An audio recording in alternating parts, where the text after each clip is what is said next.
These are two main kinds of practitioners. And often the Kargyupas are then known as that's their style. I know many people who are Kargyu practitioners. Clearly due to past karma. Come into this life, they go to a Kargyu centre, where they have all their pujas and their prayers and their nundros, and they just completely fall into the deep end. It feels completely natural, and they simply do their practices, their nundros, their prostrations, and they meditate. They don't hear philosophical teachings at all, you know. That's a very typical style. That's that kind of practitioner. So we are different kinds of practitioners. We've got to know what our style is. In the end, we all need both. But some people have a tendency, and you could say that's more kind of an intuitive approach for a person who's got less intellect, for example. So we all need both. We have to understand them properly.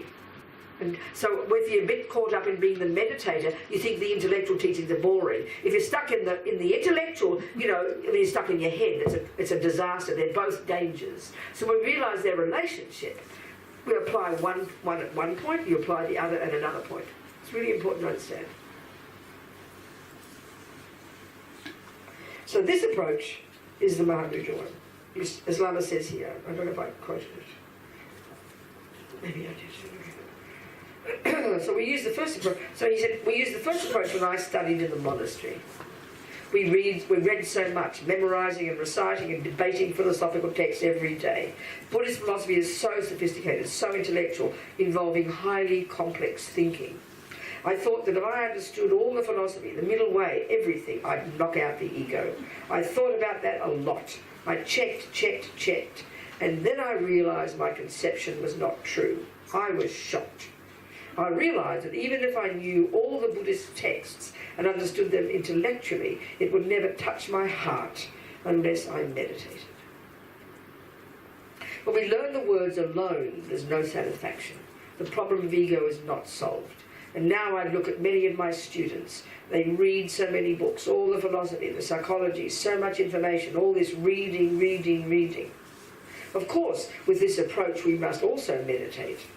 Lama Tsongkhapa talks about the union of the three wisdoms that arise from hearing, analysing and meditating. But people sometimes misinterpret this. They hear that we Gelugpas study for 20 or 30 years and then think it means that first you listen for 20 years and then you check for another 20 years and then finally penetrate in meditation.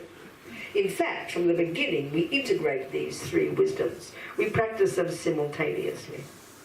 Nevertheless, there is the danger that your knowledge will remain merely intellectual.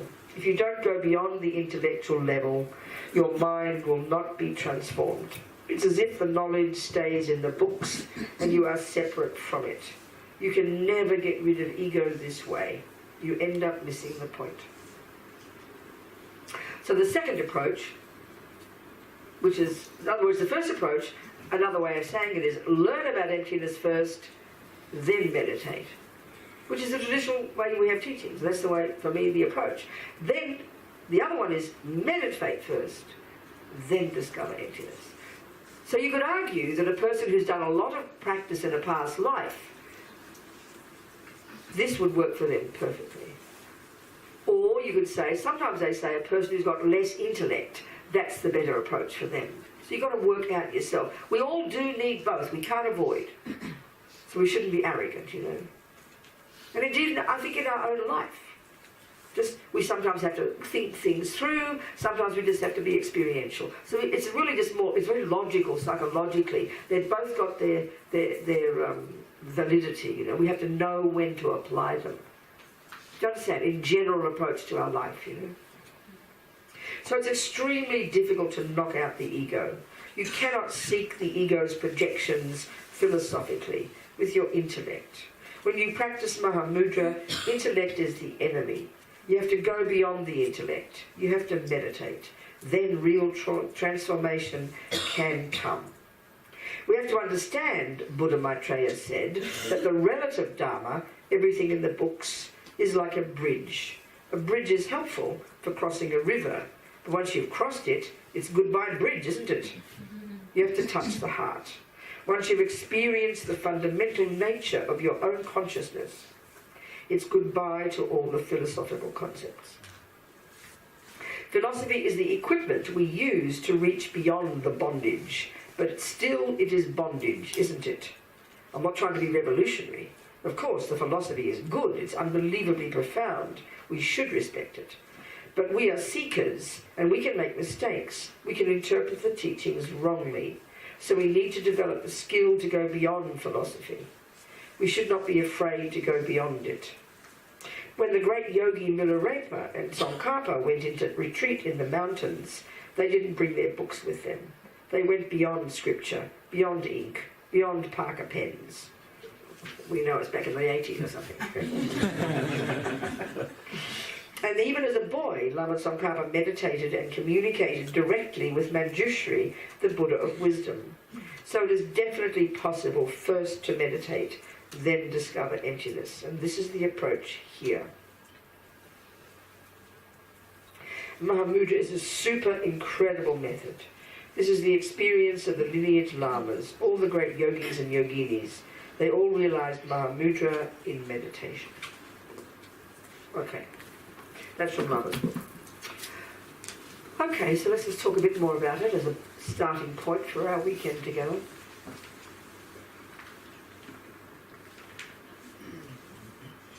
So the two kinds of meditation, like I said, there's concentration, which is of the world seems to know these days is known as mindfulness, which is a term that I don't know where it came from, but it's the one that's used, and there are 47 variations of it. Everyone seems to make up their own version of it.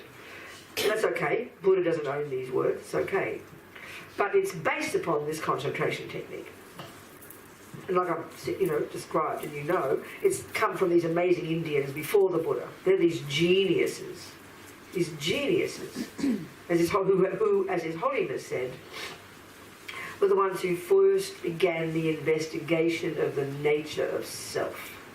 And they are the ones who created this astonishing technique, remarkable, sophisticated discipline, mental discipline, that enables you to completely control the grosser level of all the berserk thoughts and the sensory consciousness, to access these more subtle levels of our mind in a really refined, subtle way. That is concentration meditation. That is shamatha. And Lama has a chapter in the book that just goes on about the amazing qualities you would have just having concentration. So you can forgive the Hindus for thinking they'd achieve liberation, because it's so astonishing how you'd be. You'd be clairvoyant, effortlessly clairvoyant, because your subtle mind can cognize phenomena the gross level can't.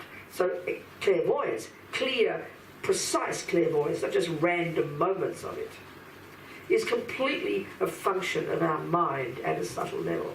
As Lama says, it's very kind of vague first, but it gets clearer and clearer and clearer. And of course, as you keep progressing spiritually, you keep growing your clairvoyance, which means you can see the past, you can see the future, and you can, crucially, because the only reason to do this stuff is to help people, you can see the minds of others.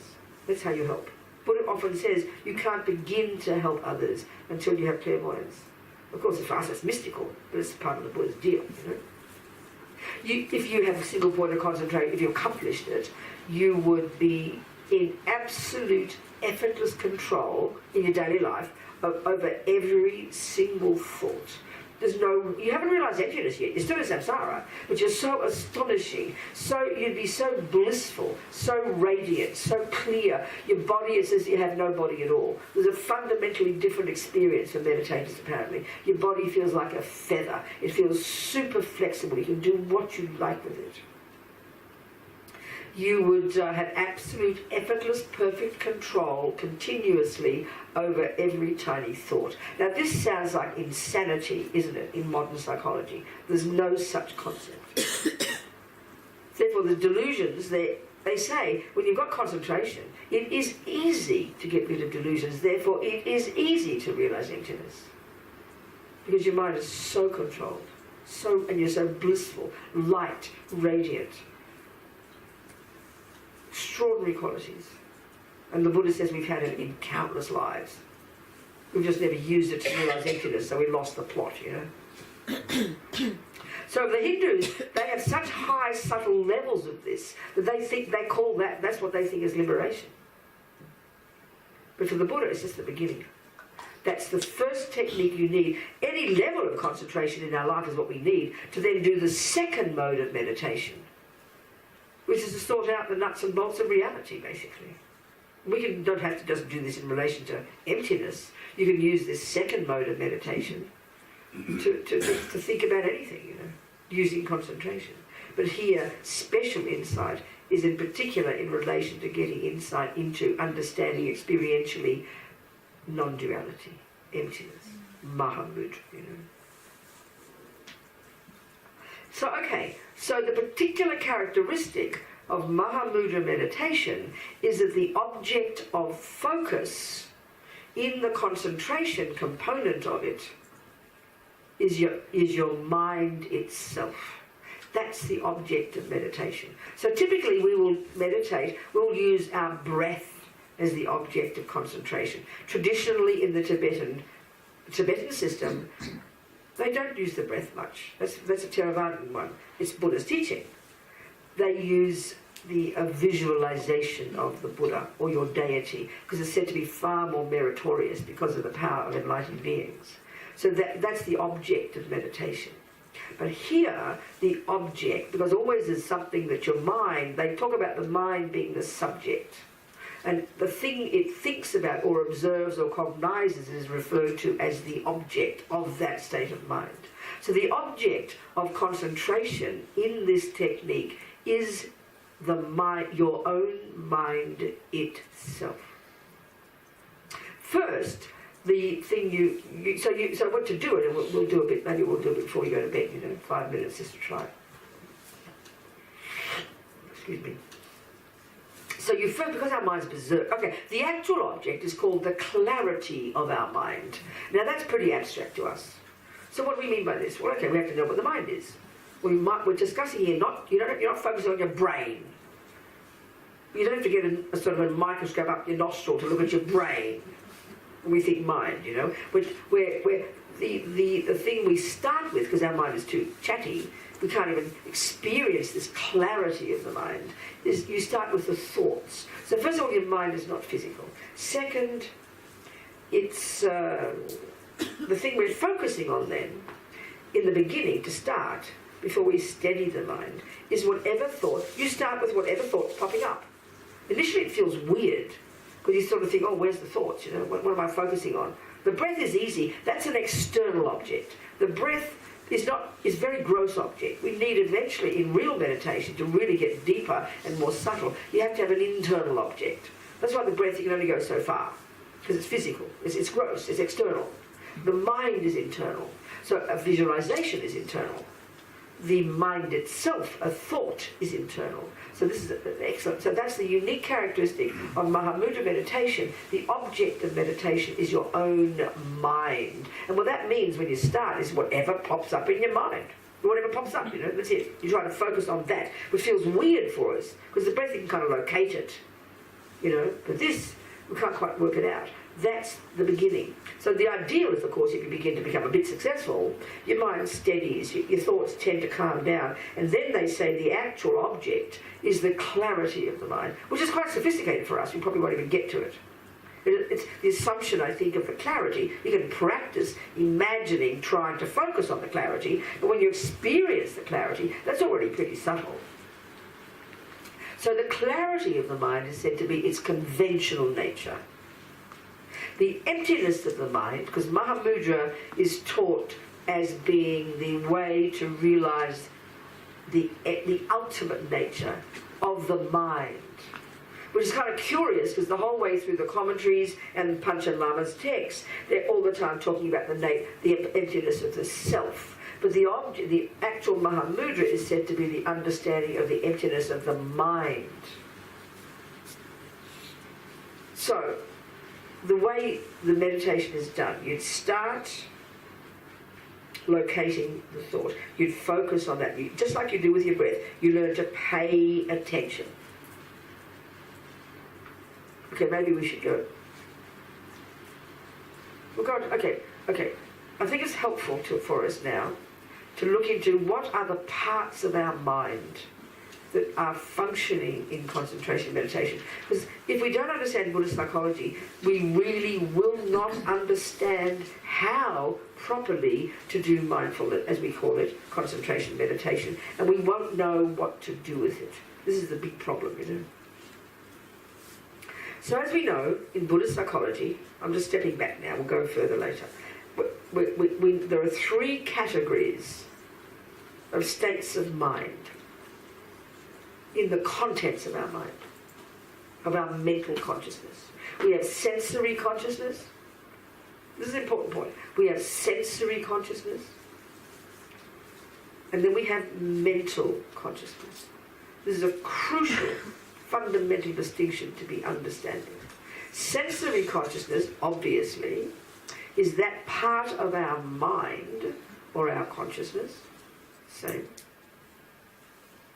that of course is not physical, because the mind is not physical, that functions through the medium of the eyeball, the eardrum, and the nerves, the tactile, blah blah, you know. It's your mind functioning through the medium of the physical bits. So of course, as Mama Yeshe says, we make the body the boss. We're so addicted to our physical experiences. They determine everything we think and do and say throughout life, because we only even notice our mind when it hits the body, when we have feelings, you know. But it's really, really, really gross level of cognition, and it really, really, really misleads us. So Buddha's understanding is so clear about this, you know. The sensory is just the tip of the tip of the tip of the iceberg, and we give so much power to our sensory experiences. We determine our happiness and suffering based on our sensory experiences. It's really mistaken, grossly mistaken, the way Buddha understands the mind, you know. So we have to learn to then know we've got the mental consciousness. Well, as Lama Zopa puts it, that's where the workshop is. The Tibetan point here. That's all the thoughts, the feelings, emotions, unconscious, subconscious, all the dramas, all the goodness, all the badness, all the dramas of our lives.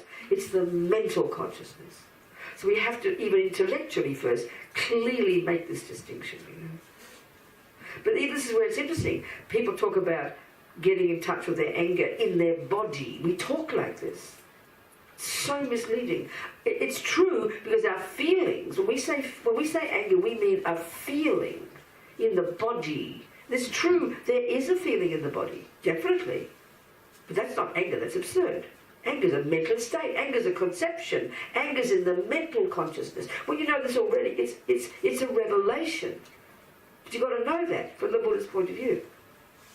We just think, if we don't learn Buddha's view, we just think, oh, anger's a feeling and it's in the body. It's completely ridiculous.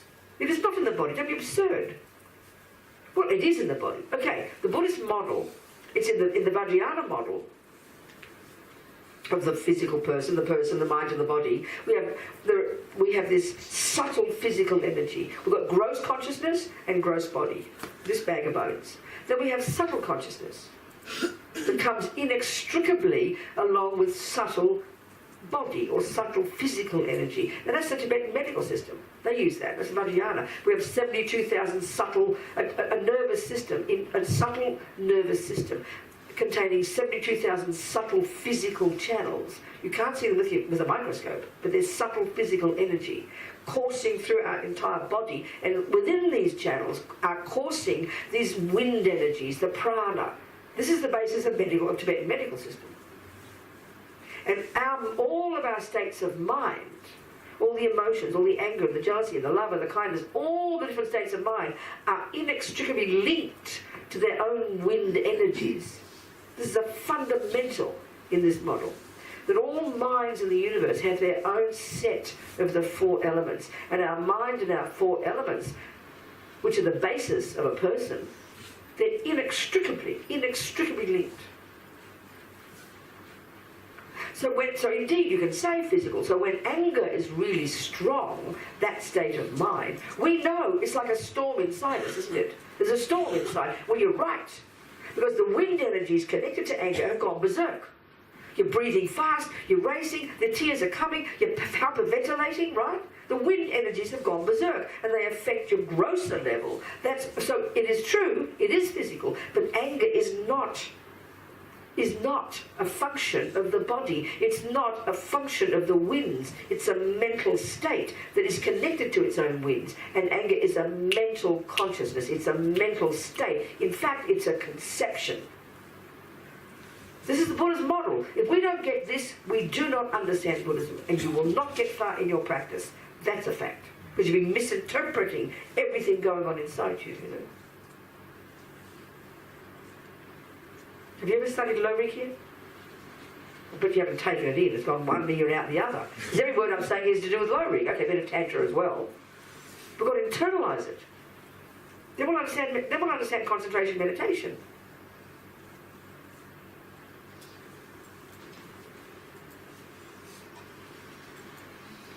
Okay, so the mental consciousness, there's various levels of that. When you've got single point of concentration, or you're a great tantric yogi or yogini, you've gone beyond the grosser level of conceptuality. Well, that's all we posit as existing in our psychology. But there are these subtle levels of consciousness that are beyond conceptual and that are not sensory. This is very abstract for us.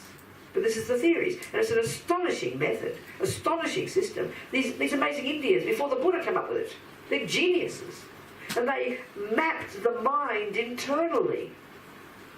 The stuff that they still study in the monasteries today about the mind are based upon the model these amazing geniuses investigated internally, not from looking at the brain, you know. This is mind-boggling. It's really important to note, remember this. It's an astonishing model.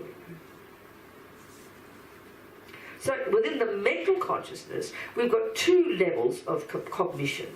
The grosser level, which is the level we function at day to day, it's called conceptual. Now what we would say is we have emotional and we have thoughts. Emotion and thoughts. That's what we think. Well, that's all conceptual for the Buddha. It's all conceptual. It's shocking to us to think that when you're feeling the pain in your body and you're hyperventilating and you're saying you're having a bunch of thoughts, that sounds ridiculous to us. But you are. It is. Anger is based in being an elaborate conceptual story that's so intense and ancient within us that because of habit and practice and because it is connected to our body, it impacts upon the body. But the body is not anger. The body is not attachment. The body is not jealousy. We feel the effect of the anger and the jealousy in our body. And our tragedy is we only notice we're jealous and angry when the body feels something, because we don't have enough awareness of what's happening beneath the physical. That's our problem. This is Buddha's amazing skill, you know.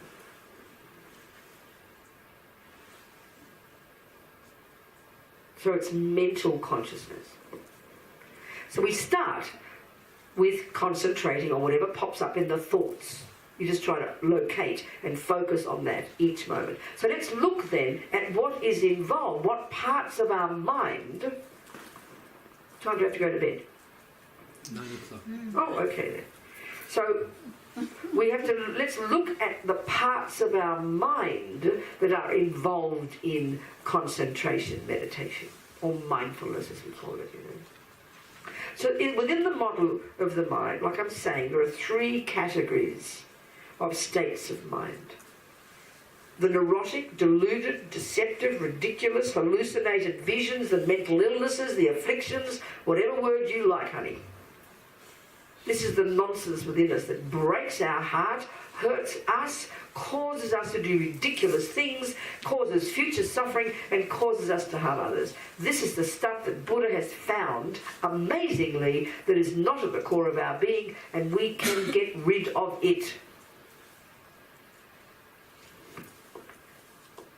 Then you've got the positive qualities. Love, intelligence, kindness. These are also conceptually based states of mind. Deep in the bones of our being.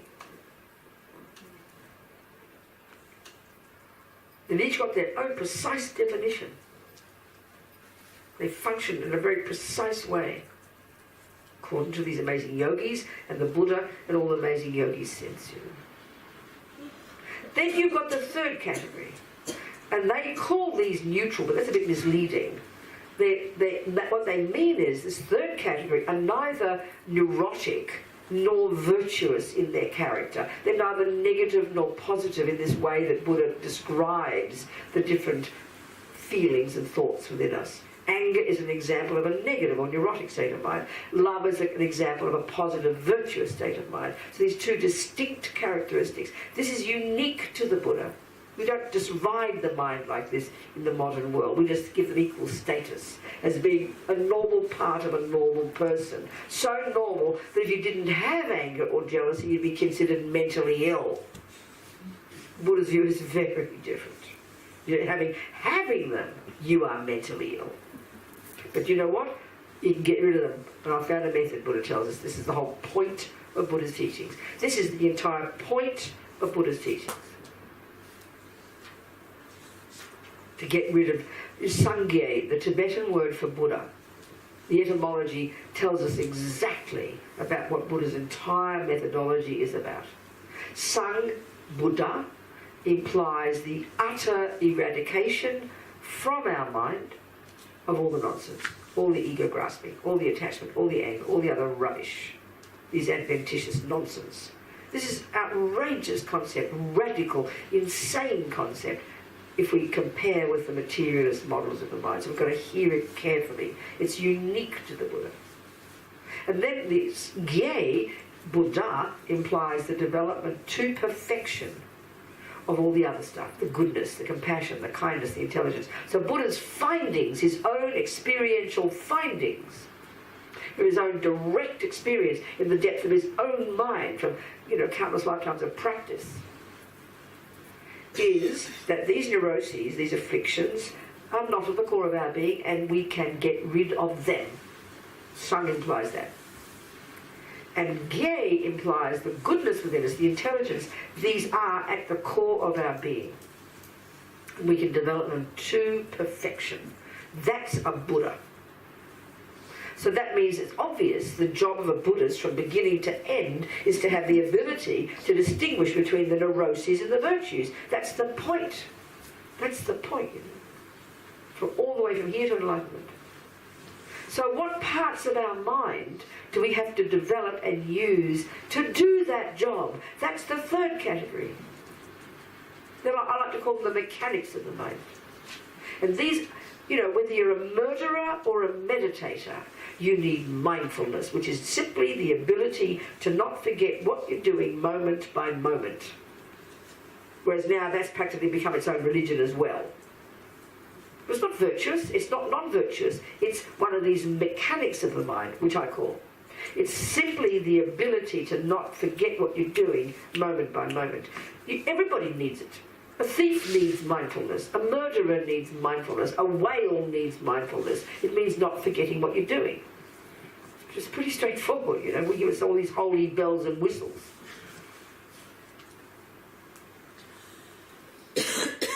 So there's concentration, alertness, attention, intention, mindfulness. There's many of these, and this is in the third category. And these, we don't identify these now. We just have vague feelings, We don't know how to develop them. We don't have techniques in our culture. The best we can do is identify the bit of the brain. That's okay. Good start. But we're not discussing the brain here. We're discussing the actual cognitive process of our own conceptuality at the grosser level, which is the level we function at. So let's look at what parts of our mind are we attempting to train. What parts of our mind are all working together to do the job of concentration, meditation. Well, there's in Lorik, as you've studied it, in this text about the mind, studied in the monasteries, there's different groupings of these different states of mind. And there's one lot called the always present states of mind. They use the term mental factor. State of mind, good enough, So one is called intention. Now, the first one's called discrimination. This is simply the ability, as we look through the room, we're noticing a million things, and we can see there's a tugger, there's a white, there's a curtain, there's a thing, there's Ruth, there's a door, there's a cushion, there's blue. We can see it, a million things at once that we can see. That's discrimination. It's a